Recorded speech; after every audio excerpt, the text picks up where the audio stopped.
መጻጻአሁም ብድምቀት ይሁን መጽሁም አቀባበላውን ብድምቀት ይነሩ ተካይድት ኮንፈረንስ ብስለት ብስተመሎ ህዝባዊ ሐላፍነትኩም ከምታ ተመሪጽኩም አዝመጻሁም ንኹሉ ርኢኹም ንኹሉ ብዘምህር መንገዲ እቲ ኮንፈረንስ ዕውት ብዝሆነ መንገዲ እዩ ተዛዚሙ ዘሎ ዕውትነቱ ብዙሕ መንገዲ ገልጾ ንኽእልና ተመራርጻውን የርአና ኣሎ ወላ እኳ ውሱናት በብዘብኡ ዝተወከልኩም ሓሳብኩም ተገለጽኩም ግን ካብ ኩሉ ዘባታት ዝሰማዕናዮ ዝተረዳእናዮ እቲ ህዝቢ ኣብ ቦትኡ ጥራሕ ኣይኮነን ህዝቢ ትግራይ ንመሰሉ ንመንነቱ ንኽብሩ ክሳብ ክንደይናይ ብጽንዓት ደው ከም ዘለ ኣመስኪርኩም ንኹልና እውን ኣምሂርኩምና ኢኹም ከም ብሓድሽ እዞም ኣብቲ ደምዳመ ኣዋጅን ይገልጽዎ ነይሮም እዮም ብተደጋጋሚ ይግለጽ እዩ ነዚ ህዝቢ እዚ እቶም ቀዳሞት መራሕትና ብተደጋጋሚ ተንስዋእና ይገልጽዎ ነይሮም እዮም ብተግባር ተሰዊኦም እዮም ዝድገም ዝስለስ የለን ትንዚ ህዝብ እዚ ካብቲ ዘለዎ ጸገም ካብቲ ዘለዎ ወጽዓ ምውጻእ ጥራሕ እንተይኮነስ ናብቲ ዝግብኦ ዝለዓለ ቦታ ንምብጻሕ ልዕሊ መስዋዕት እውን ተዝህሉ ማለት እዩ ልዕሊ መስዋዕት እውን ዝኽፈል ተዝህሉ ከፊልካ ኣብታ ክበጽሓ ዝግብኦ ቦታ ክብጻሕ ክግበር ከም ዘለዎ ብዘርኢ መንገዲ ኢኹም ኣርኢኹምና ብጣዕሚ ኢና ንኾርዕ ብጣዕሚ ድማ ንሕበን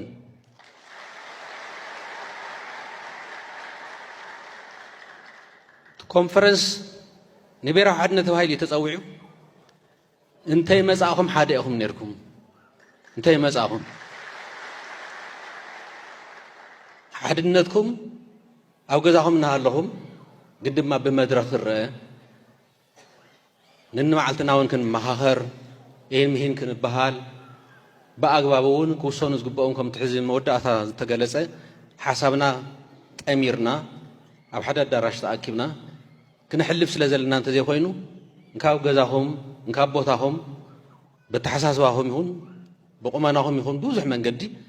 ሓድነትኩም ርኢኹም እዮም ትማሊ ዝግለጽ ዝነበረ ዞባ ምዕራብ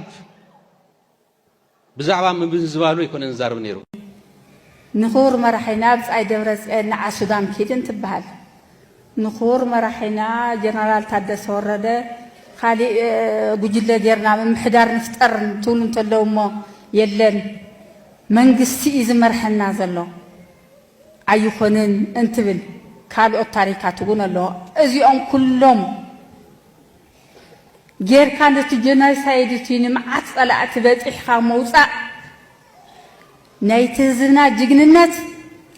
ናይቲ ውድብናን ደቂ ውድብናን ባዕላ ኮስኪሳ ዘዕብየቶም ጅግንነትን እዩ ኣብዚ የውፅሒልና ዘሎ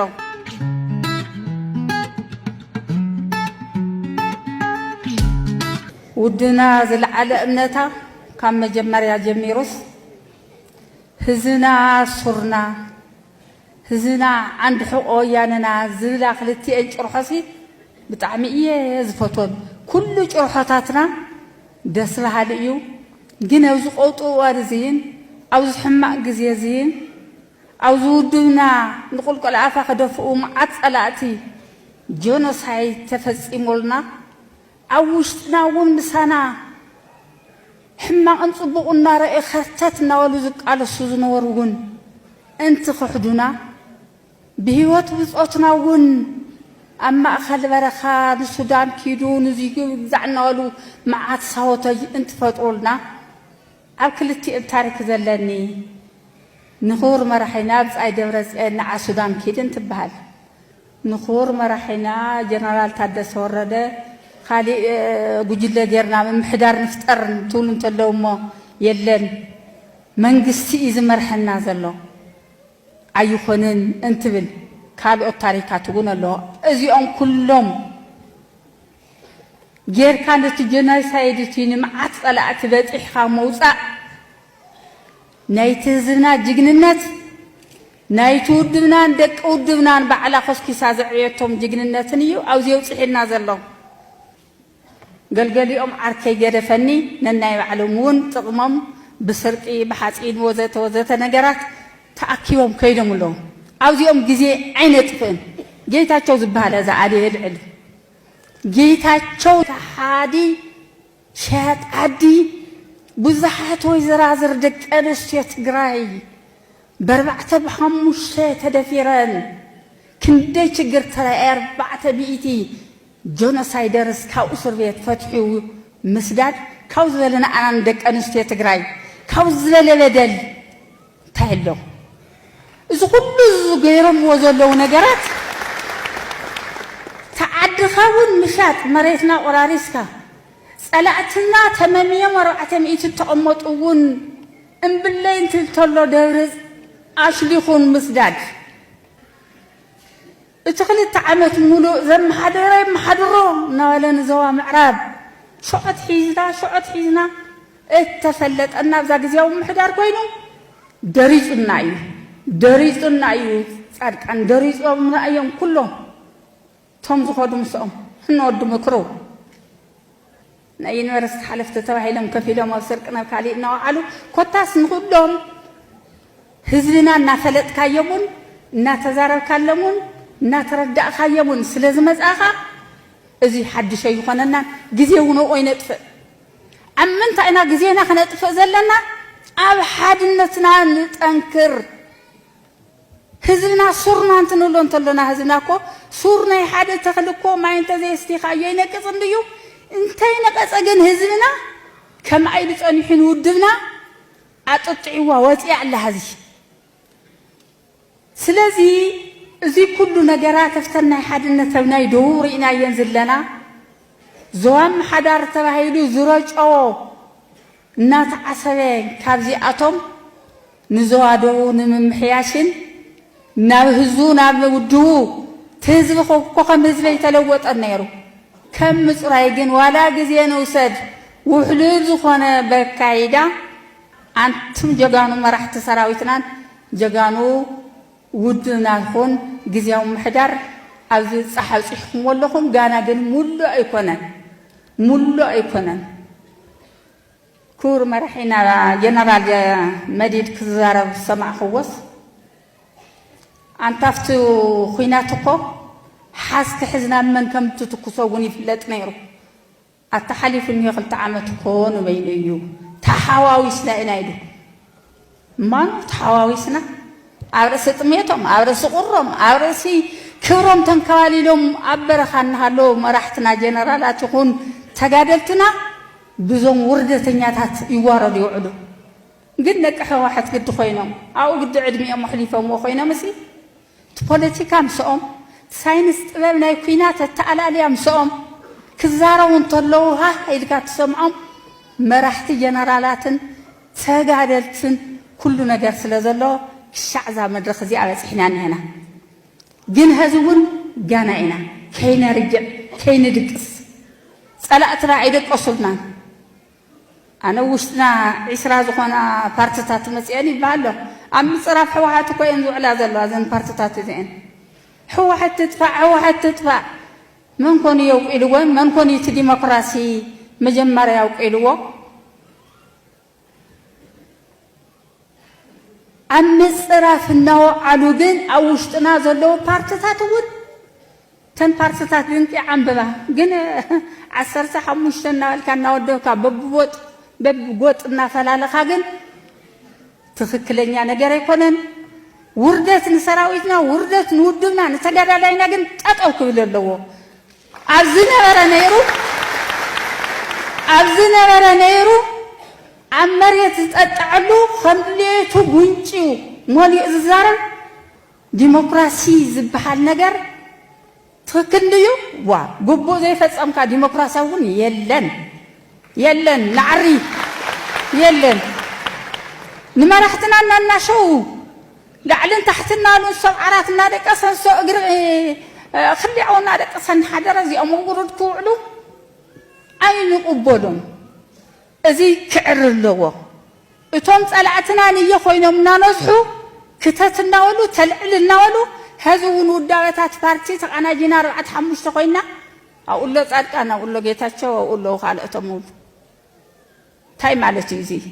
خامي ገሮም የም ህዝብ ትግራይ ይቆምው ሞቲሎም ድስ ግዜና ቅነጥፍ እናተዛረብና ቅንውዕል ናብ ካሊእ ልምዓትና ናፍቲ ተሰዲቱኒ እዚ afti chenda de kisazniha wuladan kam anta azbel alla khawd wallad yozini wadu galu aba wulide inte khon wali wanta mkhon kullana abrasna khohina ayu tasmi'na ayu hant ነገር ክትግበር نحتت كالي أبزنا بيت مخرجات أنا البيت مخري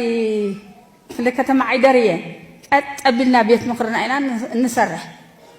سلازي زين بيت مخرجات زي أنا هذه أو ورداتات كم كتم مقالن تري أخوينا في الله جبل حت شافنا عندنا عد حق نيرة عد حق طبق غير سات لما تقبله أما راح أسخ خلاله أو قالوا أتوبون كومينا إذا جزياو بيت مخرج تباهيلو عم قال تقميت تلاقين يفرسلنا من وكيلو هز وكيل كاكو يو بايتز جبر تزيلنا كل البايتنا يملسلنا نبيد هزبي يملسنا كل البايتنا من السوزغص المالتي بمتقلال جن لعلو خلن قدم خلن حدنتنا عبرنا هالينا مستر عقلنتنا يهلو هزوزي او انكو نهاياكو وداغالا دغت سفاسيفا انفورميشن توسد خيدك حضر نفتي اين حصت زبها النجر مدفينا ايو بقى ودلنا هذا حدش 14 غواينا زمرصتو ماخلاي كوميتي يمولو اللمبي زي ايلو زبال حصتين نسمع لنا قدم جن كما نرى تاكلكم وعلكم بولق يا تبهل نيرا حزقه معيلان حزقن مسرتاو دابنا نصلع وهيتاتنا يصلع لعلو كلن قدم كلن كا بروباغندا حواحت كم قدمو يكونن بروباغندا حيلنان نتناخرو باطناخرنا تنايود مننت تنطيقا زلاون نتوم زقنا جو زلو ودبات كون تدليوم حزب تግራይ ناتنا حزب تግራይ خودقنا كلعلنا انديات العودنا نسيو امنسنا جنك نغزي اجين يدورصنا لو يوم وعد بريتانيا خم عين بلينا نريات تقمنا ايا كالاي صمدو انا 100% يدغفو صمدو 100% كم من تايتبغي سيه اذن وسن زنبرا كبابتاتنا حرا خويننس سبت حواويسس او دعمتون صبو عيدو 4 ينجلن منالباش كيغاغي خفل تمرت يفلطو بيت تمرتاتون سرحان كجمرا اين تبايلو زين انا دستايو منجسن وعلق امامط انا كايدان يلو بعلي ودايو حزب قد واي بصورو خر بتاعمي او كله ام حرقو يكون او كابيو خلاو كالي هزي يقصل كاو سراويتنا نطنا خر نحجز او قرلو كشخ يولو ጫማ ይውሉ ቀለብ ይውሉ ንሕና ግን ዓራት ደቂስና ቲአቲ አንገብር ለና ሰራዊትና ነጣና خر ዝብል ግን ሕብል ህዝብ ትግራይ እንደጋ